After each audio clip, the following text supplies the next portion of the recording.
Chers internautes, chers téléspectateurs, nous vous disons bonsoir et nous sommes dans le réel plaisir de vous présenter cet entretien que nous voulons avoir avec l'auteur de ce livre que vous venez de lire, le titre tout à l'heure, livre titré L'écrit du journalisme, qui est en cours d'édition aux éditions Louzaboussou, livre écrit par l'auteur, l'écrivain D. Edouard Mboko, ce monsieur que vous voyez à mes côtés, qui après avoir visité le ciel comme nous le disons dans le jargon littéraire, a pu comprendre que le christianisme est plutôt le journalisme tonné des cris, que le journalisme est en train de pousser des cris. C'est pourquoi nous voulons nous entretenir avec l'auteur pour rentrer en profondeur d'une manière laconique de se livrer les cris du journalisme, afin de chercher à comprendre ensemble ou en compagnie et à l'aide de l'auteur Edouard Mboko le pourquoi de l'inspiration de ce livre. Est-ce juste une manière pour l'auteur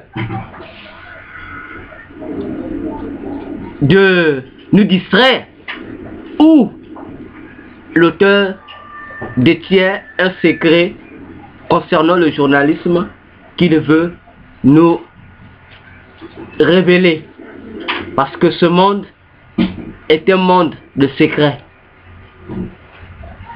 qui ne fonctionne qu'avec les secrets, et donc la révélation constitue la ligne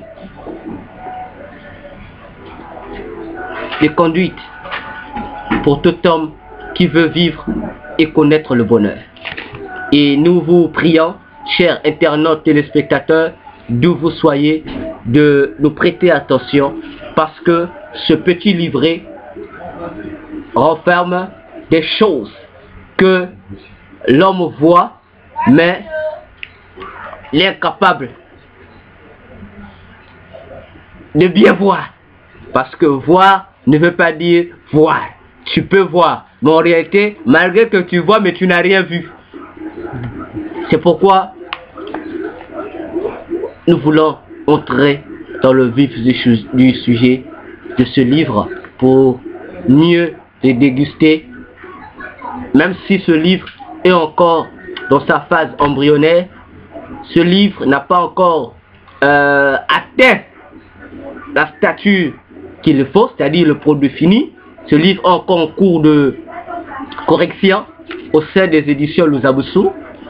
Cela ne nous empêche pas de goûter ou de déguster l'entrée de ce livre, afin de nous donner le goût de pouvoir chercher lors de sa publication de mieux manger le repas de résistance.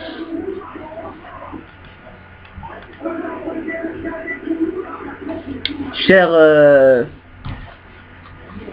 écrivain Edouard Mboko, bonsoir. Bonsoir. Ce soir, nous voulons réaliser cet entretien avec vous sur ce livre que vous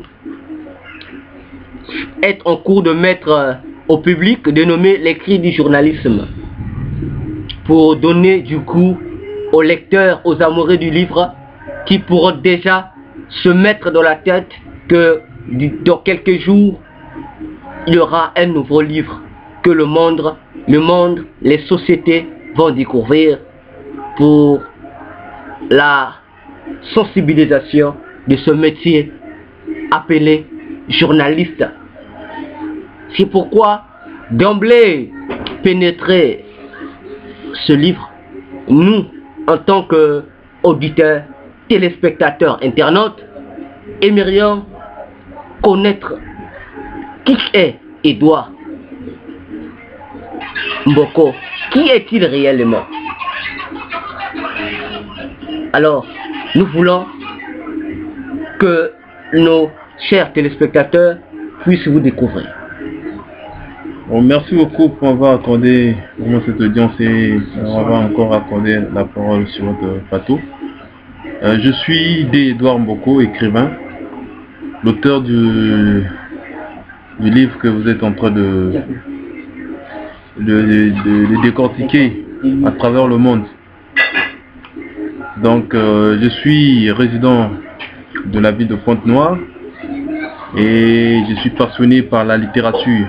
Donc depuis mon enfance, j'écris souvent et comme tout le monde dans son travail, il y a toujours un rendement. Et le rendement de mon travail, c'est le cri du journaliste que je viens de mettre sur une maquette. Donc là, on est en train de travailler avec l'édition de Zaboussou pour que votre écrivain D. Edouard Mboko puisse achever l'ouvrage que vous êtes en train de déguster à moitié sur notre page Facebook. Donc merci beaucoup monsieur le journaliste, merci à vous. Monsieur Edouard Mboko, nous voyons le titre de votre ouvrage que vous avez dénommé Les cris du journaliste. Alors dites-nous, pourquoi avoir choisi ce titre? N'avez-vous pas trouvé un autre titre que ce titre, Les cris du journaliste? Ah ouais, monsieur le écrivain, c'est plutôt monsieur le journaliste. C'est un peu compliqué dans le sens que même moi-même, pour trouver ce titre-là, ça a été un peu difficile, dans le sens qu'on a pensé à beaucoup de titres. Mais puisque j'ai développé un discours de lamentation, et c'est pour cela que j'ai préféré dire les cris au lieu de donner un autre titre. Parce qu'on trouve que les cris du journaliste vaut mieux avec ce que nous avons dit en profondeur que de prendre un autre titre. Donc c'est la raison unique qu'on a trouvé pour choisir ce titre. Bien. Et pourquoi les cris du journalisme? Bon, c'est vraiment par rapport à la situation actuelle à travers le monde du métier du journaliste. Parce que il faut qu'on puisse dénoncer toute la violence faite à l'égard du journaliste. Je ne sais pas comment je pourrais qualifier cela, mais de ma part ou bien de ma personne, je trouve ça, c'est-à-dire que inhumain de traiter le journaliste qu'on est en train d'enregistrer à travers les médias, les informations que nous sommes en train de trouver partout dans le monde sur la violence faite à l'égard du journaliste.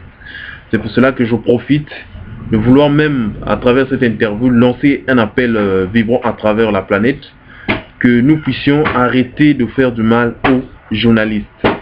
C'est simplement parce que le journaliste est en danger.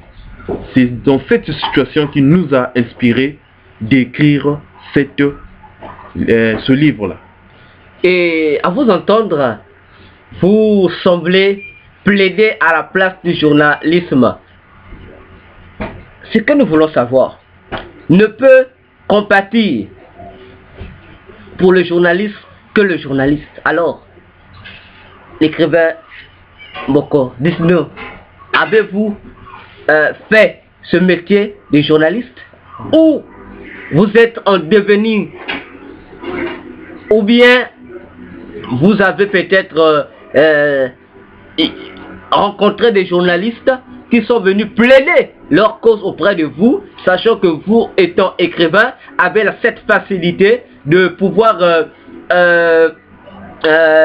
amener leur doléance auprès des téléspectateurs ou auprès du public auquel vous destinez votre ouvrage. Bon, tout premièrement, là, sur moi-même, je vous ai dit, je suis écrivain, je ne suis pas journaliste. Donc, pour dire que c'est que j'ai eu des liens dans le métier du journaliste, c'est faux. Je ne suis pas journaliste de profession ni de formation. Donc, je suis seulement un téléspectateur. J'aime informer, j'aime instruire à travers la télévision et à travers tout ce qui est information, que ce soit radio, journal écrit ou bien télévisé. Ça me plaît dans le sens que je tire beaucoup de leçons et je découvre beaucoup de choses à travers cela. Mais la vérité est que j'ai des amis journalistes. J'en ai beaucoup, nous nous fréquentons souvent. Et dans l'amour que je porte à mes amis, dans l'amour que je porte aussi à leur travail, il n'est pas dit pour aimer quelque chose, il faut laisser moi faire la chose. Non, en tant qu'humain, on est condamné à aimer tout ce qui est positif à travers le monde. Je suis d'abord écrivain, donc je considère que le métier du journaliste, c'est un métier qui contribue dans l'émancipation des peuples, dans l'émancipation de beaucoup de choses à travers le monde. Donc c'est la situation actuelle du journaliste à travers le monde qui m'a réellement poussé à écrire cet ouvrage. Mais si vous dites que si je suis en voie de devenir journaliste, je peux affirmer oui, peut-être, oui, je pourrais peut-être devenir un journaliste, dans le sens que mon espoir est que je puisse défendre la liberté à travers le monde. Merci. Vous parlez de défendre le journalisme dans le monde. Mais pouvez-vous nous expliquer et nous dire qu'est-ce que réellement le journalisme? Nous entendons parlement journaliste, nous entendons journaliste, nous entendons journalisme, mais nous voulons savoir qu'est-ce que le journalisme? C'est quoi en fait? Bon, le journalisme, tout simplement, on va se répertorier dans le dictionnaire, dès que le dictionnaire définit le mot journaliste. C'est-à-dire que le journalisme, c'est seulement un métier fait par un journaliste. C'est-à-dire que c'est qui vivent en fonction de l'information à travers le monde. C'est seulement ça. Mais moi, ce qui retient beaucoup mon attention dans le journalisme ou bien à travers les journalistes, c'est les informations que ces gens-là portent en eux. Et grâce à ça, que moi j'ai souvent dit, c'est ça qui permet que le monde puisse marcher dans un sens positif.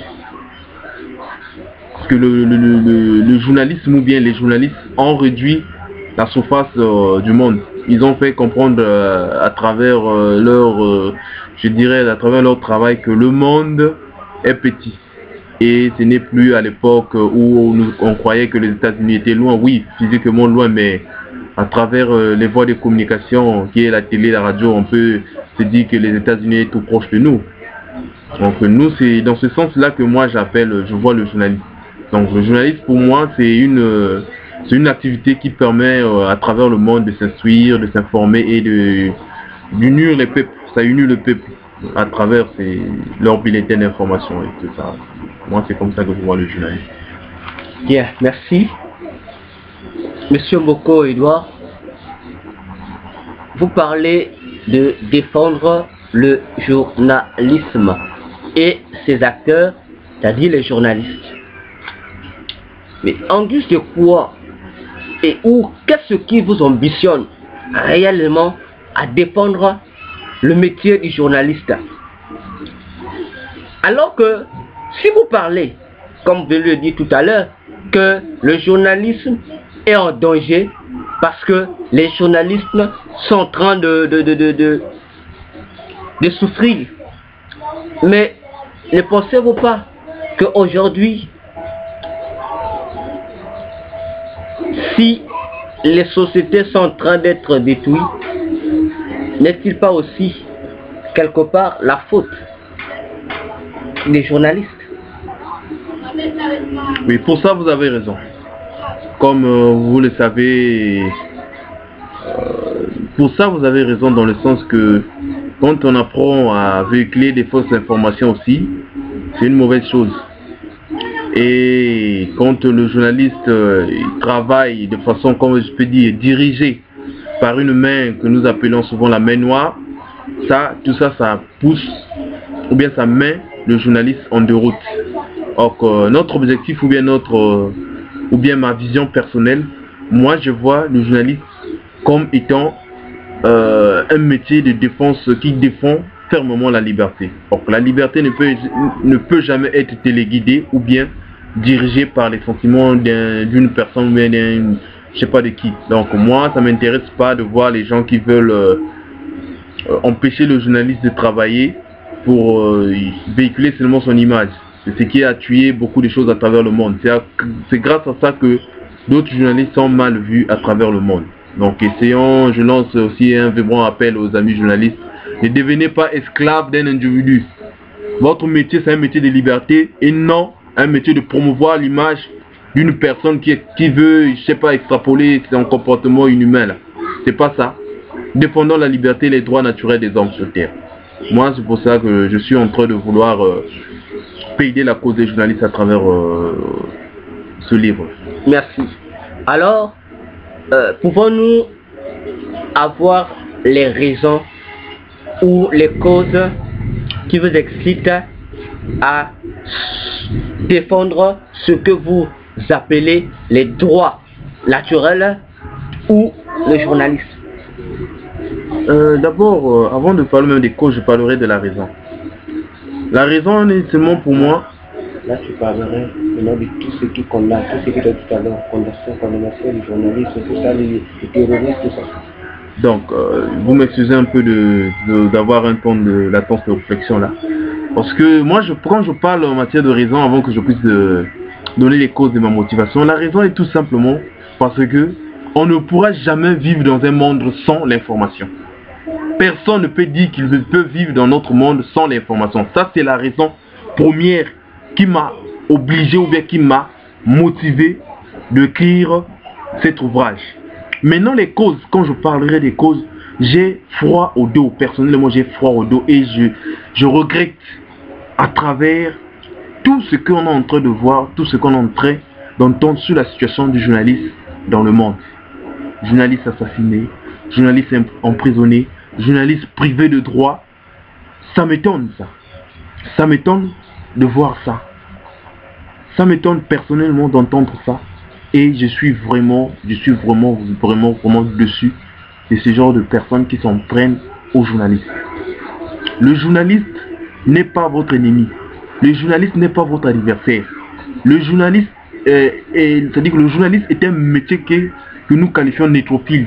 C'est-à-dire que le journaliste n'a pas de parti pris. Lui, il défend rien que la liberté. Je dis bien rien que la liberté. La démocratie et toutes les valeurs qui donnent droit de façon normale à l'être humain. Beaucoup de gens ont, ou bien beaucoup de métiers ont raté leur rôle dans la liberté. Comme l'armée, la politique. Tout ce monde-là, ils ont raté. Moi, je dis bien, ils ont raté. S'il y a un métier à travers le monde qui est resté dans la défense vraie de la liberté, reste le journalisme. C'est pour cela que moi, je dis, j'ai honte sur certains comportements des politiciens à travers le monde. Le président Nkurunziza, par exemple. Monsieur le président, mes respects, mais je suis désolé de votre comportement. Vous êtes le garant de la liberté et des droits fondamentaux de votre pays où vous dirigez. Vous avez été élu soi-disant par le peuple que vous êtes en train de défendre. Vous êtes parti, vous avez donné soi-disant l'ordre qu'on puisse interrompre le signal d'une radio publique dans votre pays parce qu'il soutenait l'opposition. C'est faux. Le journaliste ne soutient ni l'opposition ni les partis au pouvoir. Ça jamais. Je n'ai jamais cru à ça et je refuse. C'est vous qui monopolisez le journaliste. Ce comportement, pour moi, je suis en train de le condamner fermement. Laissez le droit aux journalistes de travailler librement partout où ils sont dans le monde. Laissez-leur dire ce qui leur semble juste. J'ai dit bien, laissez-leur dire ce qui leur semble juste. Parce que celui qui est juste, sait où, à quel moment il doit dire la vérité, à quel moment il doit refuser les mensonges. Nous, c'est ce que nous revendiquons. Quand je parle, je prends par exemple d'un pays comme l'Iran, qui est l'un des pays qui emprisonne le plus. Et excusez-moi, je suis parti un peu trop vite là. Je voulais juste revenir encore un peu sur le comportement de présidents africains. Bon, ok. Donc, faisons part... excusez-moi, j'ai un peu perdu le fil. Il me dit que vous avez peur de toucher les présidents africains. Non. Vu que nous savons qu'aujourd'hui, parler de la démocratie en Afrique, c'est comme injurier les autorités politiques africaines. Alors, si je pense que vous, avec votre livret, vous semblez défendre les droits des citoyens, disons les droits de l'homme, parce que défendre être le défenseur du journalisme, signifie être en même temps le défenseur des droits universels de l'homme. Ah, ben si, cependant, vous avez, je ne sais pas, si c'est la peur, comme on le dit, ou vous voulez utiliser une politique passive pour pouvoir chercher à épargner les politiques africains concernant leur maltraitance vis-à-vis des journalistes. Mais nous pensons que ça sera tant que vous ne puissiez pas publier ce livre. Parce qu'en lisant ce qui est écrit dans ce livre, nous avons compris que l'auteur de ce livre n'a peur de rien lorsqu'il est en train de dénoncer les mésactions que subissent les journalistes dans toutes les sociétés. Vous avez parlé de l'Afrique, vous avez parlé de l'Asie, vous avez parlé de l'Europe. Alors, monsieur l'écrivain. Bon, merci de m'avoir affiché un peu la mémoire, mais j'ai pas encore parlé de l'Europe ni de l'Asie puisque j'ai voulu parler de l'Iran, mais je suis revenu un peu sur mes paroles. Mais restons un peu sur le point des présidents africains. C'est-à-dire que le comportement de beaucoup des présidents africains à l'égard des journalistes me déçoivent dans le sens où, je me souviens, n'importe quel président africain, quand il veut prêter serment ou bien quand il veut faire, je sais pas, la publicité de sa charité à la télévision, ils font toujours recours aux journalistes. Naturellement, dans beaucoup de pays en Afrique, les télés publiques sont devenues rien que pour le chef de l'État. Donc, sur un bulletin d'information de 30 minutes, au moins 20 minutes est consacré rien qu'à la vie politique du chef de l'État. Ça, c'est une fausseté en matière du journalisme. Je dis bien une fausseté. Le journaliste, je répète, même si vous travaillez pour l'État ou vous travaillez pour le privé, vous n'êtes esclave de personne. Vous n'êtes que là pour l'information du monde. Vous n'êtes que là pour instruire les gens sur la situation, ou bien sur les problèmes qui sont en train de se dérouler à travers notre monde. Je répète que j'ai été vexé, par exemple, en 2006, de voir le comportement de l'ancien président ivoirien, Laurent Gbagbo, sur ce qu'il avait fait avec le directeur de la télévision RTI. Suite à une communiqué du premier ministre de cette époque, il a laissé passer la communiqué, plutôt le communiqué de monsieur le premier ministre, et après cela, le président Laurent Gbagbo lui avait renvoyé de ses fonctions. Ça, c'est une honte. Mais pourtant, pendant la crise ivoirienne de 2010, on a vu le président Laurent Gbagbo comment il avait monopolisé le journalisme là-bas. Il a fait du journalisme comme étant une arme pour véhiculer les histoires. Je ne sais pas comment il avait inventé ces histoires-là. Il est allé même faire dire aux journalistes dans leur bouche que non, le génocide rwandais se prépare en Côte d'Ivoire. C'est une honte. Je dis bien une honte. Le journaliste doit être libre. Et le journaliste est tenu à dire la vérité. Le journaliste est plus juste que même un pasteur. Ça, je dis la vérité. Donc, arrêtons de monopoliser le journalisme. Sauvons ce métier-là. Sauvons le journalisme. C'est dans ce sens-là que je voulais juste interpeller les présidents africains. Je me souviens aussi du feu président Mobutu, qui décidait même des programmes télévisés sur leur chaîne, comment on appelait la chaîne de cette époque-là, Télé Zaï. Vraiment, je ne comprends pas pourquoi ce comportement à l'égard des journalistes de la part de nos présidents de la République. C'est une honte. Cher président, je vous interpelle ou bien je lance mes cris de détresse de dire que stop aux manipulations des journalistes. Stop aux manipulations des journalistes. Donc en Afrique, je m'arrête là. J'aimerais voyager un peu vers l'Asie et l'Europe pour essayer de parler de ce qui se passe dans cette situation. Je suis un peu stupéfait ou bien je suis déçu du comportement des autorités chinoises. La Chine, quand je parle de la Chine, je parle de la grande empire chinois. Le pays où on a toujours dit que les hommes sont souvent intègres et bien. Mais le comportement des politiciens chinois nous déçoivent aussi par rapport au traitement réservé aux journalistes. La Chine est parmi les pays qui emprisonnent le plus de journalistes au monde.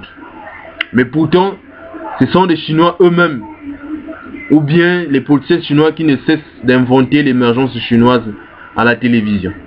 C'est toujours eux qui appellent les journalistes pour faire, je sais pas comment je dis, je sais pas comment, leur propagande politique. Même malheureusement, la Chine est un mauvais élève. Je dis bien mauvais élève en matière de protection des journalistes. Je suis désolé de vous, Monsieur le Président.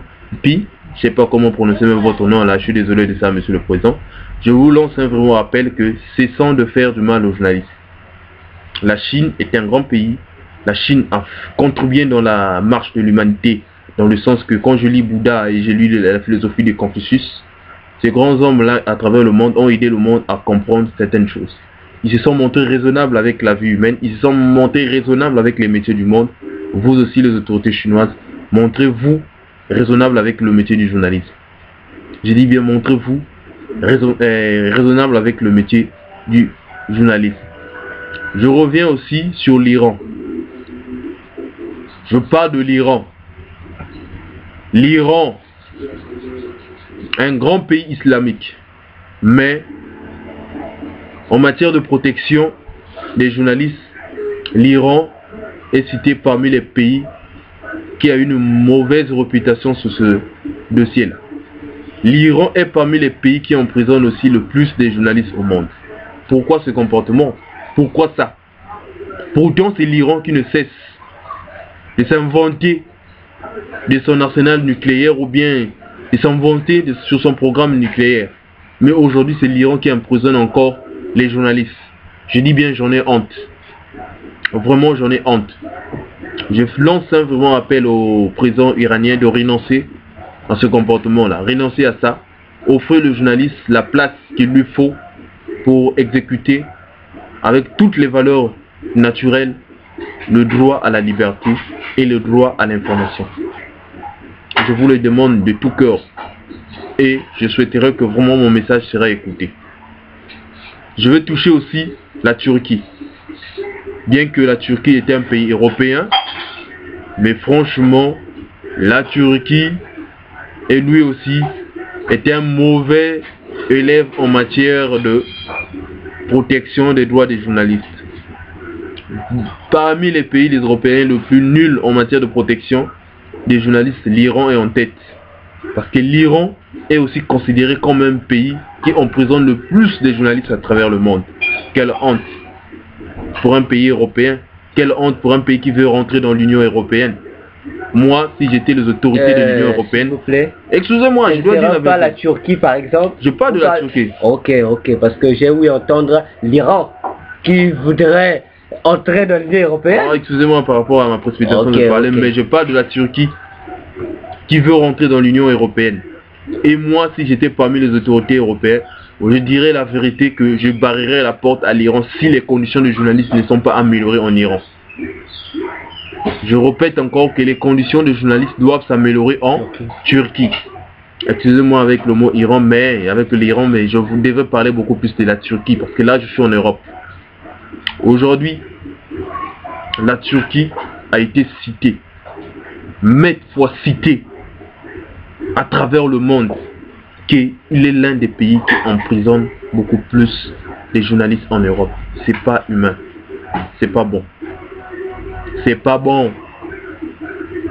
Portez votre responsabilité et devenez raisonnable avec les journalistes. Plus raisonnable avec les journalistes. Monsieur le journaliste, s'il y a quelques questions, je suis à votre disposition.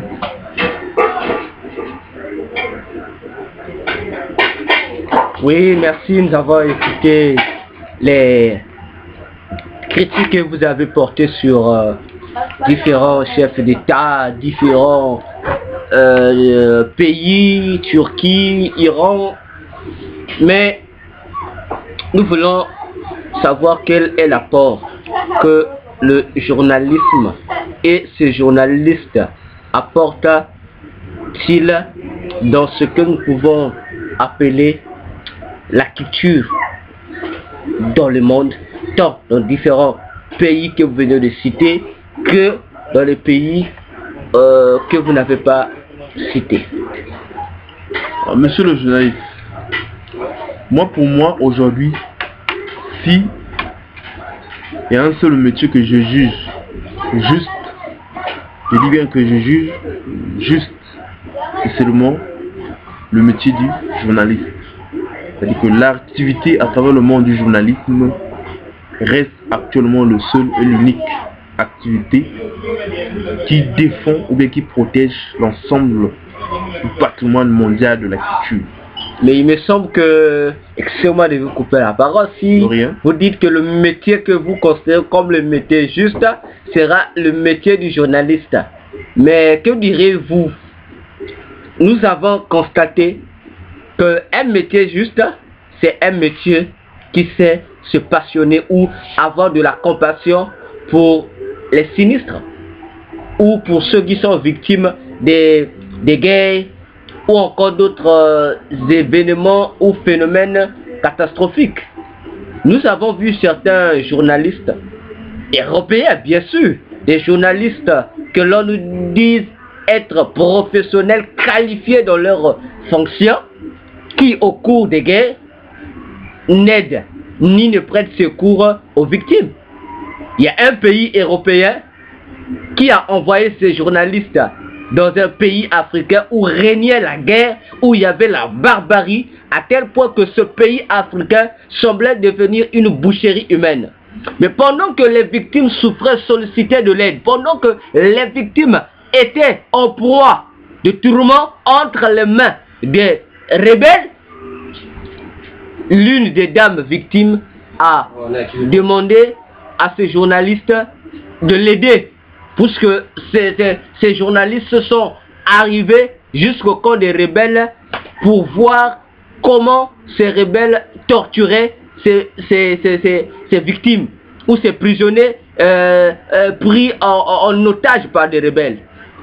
Elles ont demandé de l'aide, mais le juge a carrément dit que nous, on ne peut pas vous aider. Nous ne sommes pas venus pour vous aider, nous sommes juste venus pour avoir de l'information. Alors l'écrivain, si vous parlez d'un métier juste, ne voyez-vous pas que, vu la réalité vécue, que cela sera un paradoxe? Parce que quelqu'un qui est torturé et qui demande au journaliste de l'aide et que le journaliste ose dire gaillardement qu'il n'est pas venu pour aider mais pour prendre des informations. On ne peut pas laisser quelqu'un mourir rien que pour se contenter de prendre l'information. Entre informer et secourir la personne qui est en train de mourir. Monsieur l'écrivain, de quel côté sera ce que vous appelez par justice? Monsieur le journaliste, excusez-moi. Une chose que les hommes de la terre doivent comprendre, que le journalisme représente que l'œil du monde.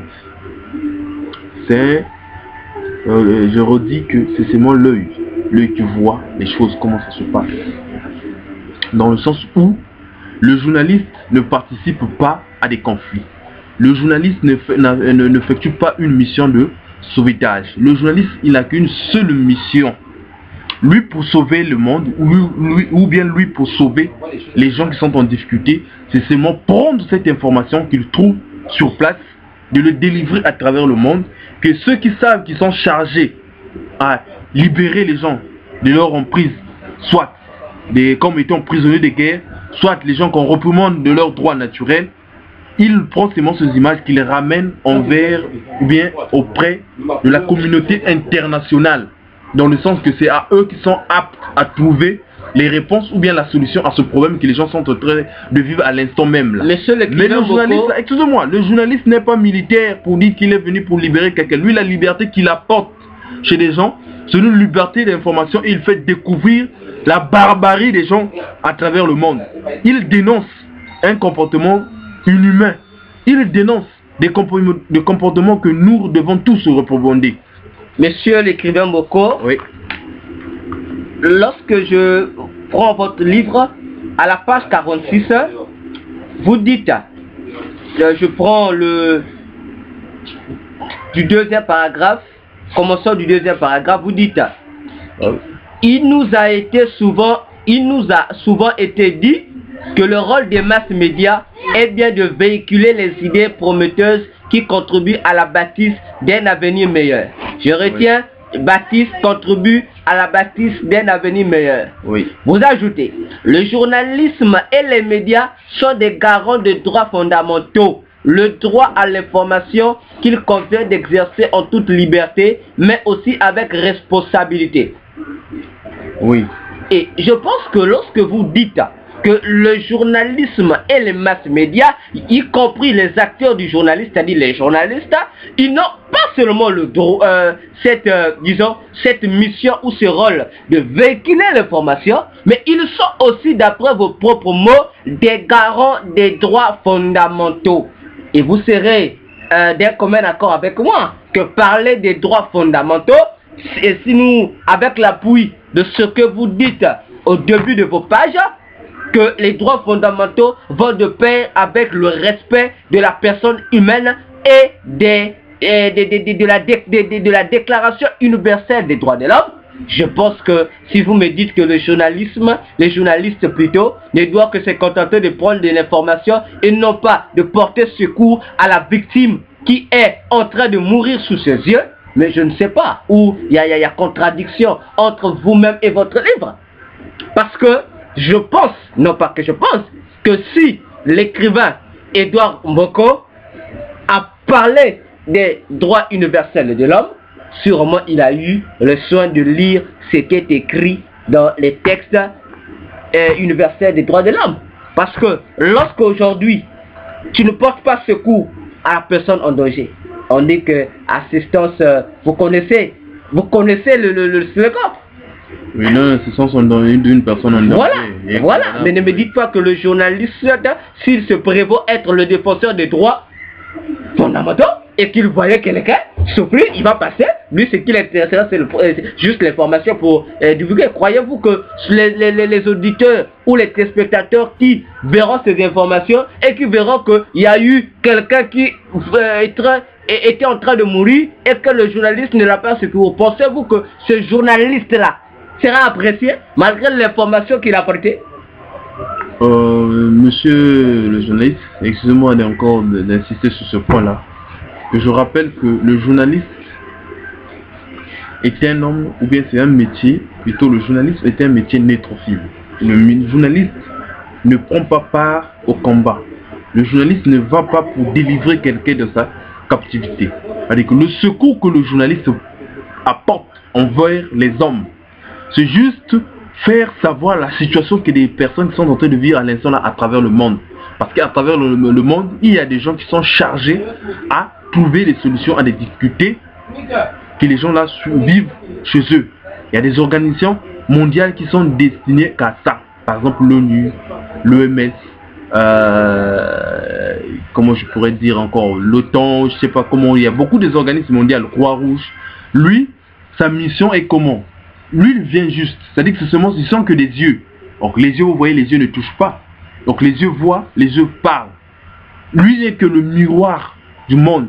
À travers lui, l'information doit passer à travers tous les horizons, ou bien à travers tous les points, tous les quatre coins du monde, pour que ceux qui sont chargés à remédier à ces problèmes-là puissent s'engager à aider le peuple-là. Donc le secours que le journaliste vient, il apporte seulement ça dans le sens de dénoncer un comportement inhumain qui est en train d'avoir lieu dans un endroit donné à travers le monde. Le journaliste, s'il portait des armes, il devait déjà devenir victime de beaucoup de gens. Rien que porter la caméra, les micros, des blocs-notes ou bien un stylo, leur fait déjà des victimes. Mais combien de fois si les journalistes venaient maintenant dans le but de libérer des prisonniers ou bien aider des gens qui sont en train de souffrir dans une guerre? S'ils devaient apporter une assistance normale, quelle devait devenir leur image? On devait leur accuser qu'ils ont pris parti ou bien qu'ils prennent déjà position dans un conflit. Donc pour éviter ça, c'est ce qui a fait du journaliste un métier nétrophile. C'est-à-dire que le journaliste n'a qu'un seul but, de prendre l'information, de le délivrer à travers le monde afin que ceux qui sont chargés pour trouver des solutions à ces problèmes-là puissent s'engager grâce aux journalistes. Parce que imaginez, quel est le président de la République qui peut aller dans un endroit où il y a un combat ou bien une guerre pour venir découvrir ce qui se passe? Ce sont des peureux, les chefs de terre là, les grands hommes du monde là, ce sont des grands peureux, je dis, des peureux, ils ne descendent pas sur le terrain. Mais or le réel sur le terrain, on a besoin de quelqu'un un journaliste seulement que c'est-à-dire que l'homme brave à travers le monde qui part chercher l'information dans les milieux ou dans les moments les plus critiques que l'humanité n'a jamais connus.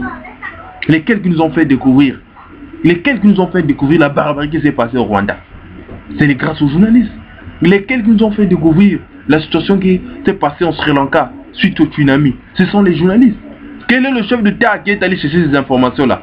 Si c'était seulement des politiciens, on devait seulement rester banal, c'est-à-dire que ignorant de ce qui s'est passé chez les autres.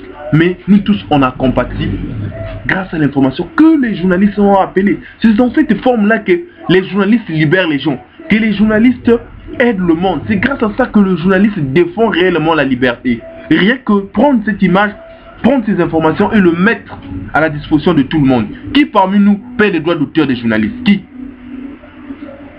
Personne. Ils se sacrifient pour l'humanité, non même pas pour eux. Ce sont des responsables de famille, ils ont leurs enfants. Mais imaginez maintenant quand ils trouvent la mort. Même le terroriste aujourd'hui, je vous dis, même le terroriste a besoin de journalistes. Ce n'est pas normal, que qu'on puisse croire que le journaliste doit prendre des armes pour libérer quelqu'un. Non, la seule arme que les journalistes utilisent, c'est matériel, son outil de travail. C'est fini, il n'y a que ça. Parce que je vous dis et je vous répète, si le journaliste arrivait à aller délivrer quelqu'un dans une prison, cela devait tuer ce métier-là. Donc, le journaliste n'est que l'œil du monde. Le journaliste n'est que l'œil du monde. Le journaliste n'est que l'activité de cet œil-là. C'est la force agissante de cet œil-là qui voit ce qui se passe partout dans le monde. Et je répète encore que vous les barbares là, qui faites du mal aux journalistes là, stop à la violence faite à l'égard des journalistes. Monsieur le journaliste, si vous avez d'autres questions, ajoutez. Bien, merci. Une question encore concernant ce volet que nous sommes en train de parler, du rôle du journaliste. Que penserez-vous d'un fait alarmoyant pendant qu'on cherche des rebelles et qu'on nous informe de partout que les rebelles sont introuvables? Ce qui est curieux cependant, c'est que on retrouve les journalistes dans les mêmes corps des rebelles pour prendre des informations. Et prendre les mêmes informations pour venir informer la société ou le monde sur ce que ces rebelles réclament, sur leur propagande. Mais alors que le monde nous dit que les satellites soi-disant s'évertuent de ne pas détecter l'endroit où se recroquevillent, où se cachent ces rebelles. Mais les journalistes les trouvent. Alors, n'y aurait-il pas un complot entre les journalistes et ces rebelles? Ah, monsieur le journaliste, vous me ramenez encore un peu dans notre beau continent, l'Afrique. La vérité est que ce que les gens ignorent, au début, nous avons dit ça. Ce sont tout ce monde-là qui ont besoin du journaliste. Et jamais l'inverse. Ce sont eux les rebelles-là qui viennent faire appel à des journalistes pour faire passer leur message. Les journalistes peuvent rester chez lui. Les journalistes peuvent aller chercher d'autres informations. Mais puisque le rebelle, lui ne comprend pas où ou bien à qui il doit s'adresser pour que ses revendications puissent se faire entendre, c'est lui qui fait appel aux journalistes. Il rencontre le journaliste pour dire aux journalistes que non, suite à notre combat, nous avons besoin que vous puissiez délivrer ceci à travers le monde. Ce sont eux qui cherchent le journaliste. Ce sont eux. Et par erreur, ou bien je ne sais pas, par jalousie, les politiciens, quand ils voient cela, ils accusent que les journalistes sont en connivence avec les rebelles. Mais c'est une fausseté. Le journaliste ne peut jamais être en connivence avec les rebelles. Lui, il a besoin d'informations. Lui, le journaliste, partout où on l'invite pour qu'il trouve des informations. Une information normale et vraie. Même le terroriste a besoin du journaliste. Même les politiciens, tout le monde sur terre ont besoin des journalistes. C'est pour cela que vous voyez que même si les pouvoirs en place ou bien les pouvoirs, je sais pas, les autorités politiques d'un pays n'arrivent pas à retrouver des journalistes, ils ne retrouvent rien que. Mais les journalistes arrivent à rentrer en contact avec des rebelles parce que les rebelles, eux aussi, ont toujours besoin que le journaliste puissent passer leurs informations. C'est seulement ça. Quand le reste là, le journaliste n'est rien dans ça. Donc, monsieur le journaliste n'a pas de satellite, le journaliste n'a pas de micros pour aller, comme on appelle des micros de filature pour non. C'est beaucoup plus ces espèces humaines là qui cherchent le journaliste et pas l'inverse. Je ne suis pas trop sûr que le journaliste aura besoin d'aller créer une rébellion pour des informations. Faux. Jamais, jamais. Je refuse ça, je défends les journalistes. Merci l'écrivain Edouard Mboko. Nous sommes arrivés à la fin de notre émission. Une fois de plus encore, merci d'avoir accepté cette invite pour parler de votre futur ouvrage, l'écrit du journalisme.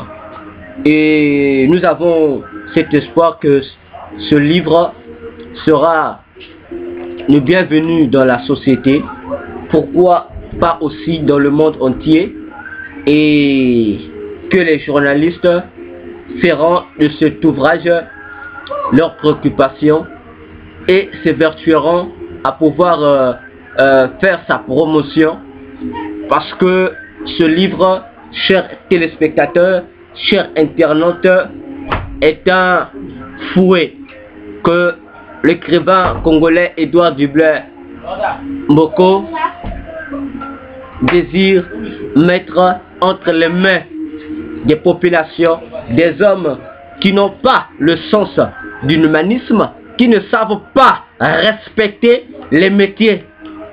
C'est avec un ton triste que Martin Luther pouvait dire que dans le monde, il n'y a pas de sot métier, il n'y a que de sots gens. Parce que tout métier qui aide l'humanité a de la valeur et a de l'importance. C'est pourquoi, chers téléspectateurs, chers internautes, chers auditeurs, où que vous soyez, nous aimerions encore vous remercier de votre attention particulière prêtée pour cet entretien, et nous serons toujours là pour vous informer de la publication de cet ouvrage, l'écrit du journalisme. Merci encore pour votre fidélité. À nous revoir la prochaine fois. Merci à vous.